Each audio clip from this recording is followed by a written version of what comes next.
অনেকের বাড়িতে শ্রীরামের ছবি থাকে। শ্রীরাম হলো সূর্যবংশী আর শ্রীরাম ধনুরাশিরও প্রতীক। শ্রীরামের ছবি কোন দিকে, কোন সঠিক দিকে রাখলে আপনার বাড়িতে হ্যাপিনেস, প্রসপারিটি এবং টুগেদারনেস আসবে, আসুন জেনে নিন। শ্রীরামের যদি তীর ধনুকলা ছবি আপনার বাড়িতে থাকে তাহলে সেটি আপনি আপনার কাজের জায়গাতে, কাজের অফিসের জায়গাতে আপনি রাখুন। যদি আপনার কাছে প্রপার কোনো অফিস না থাকে তাহলে যে ডেস্কে আপনি বসে কাজ করেন তার নর্থ ইস্ট পজিশনে একটা ছোট ফ্রেমে বাঁধিয়ে আপনি শ্রীরামের তীর ধনুকলা ছবি রাখতে পারেন। এটা আপনার জীবনের যে গোলসগুলো রয়েছে সেগুলো অ্যাচিভ করতে আপনাকে সাহায্য করবে। 2 নম্বর হলো শ্রীরামের সাথে যদি হনুমানজির ছবি থাকে তাহলে সেই ছবি আপনি আপনার বাড়ির নর্থ ইস্ট পজিশনে রাখুন।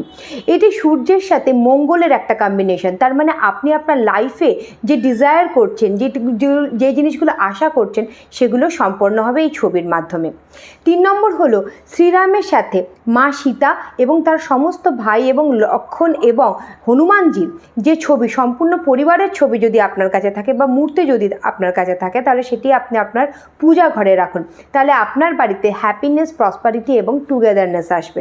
এবং লাস্টলি অযোধ্যাতে যে শ্রীরাম লাল্লার যে ছবি রয়েছে সেই মূর্তির ছবি যদি আপনার কাছে থাকে তাহলে সেই ছবি আপনি আপনার বাড়ির পূর্ব দিকে রাখুন।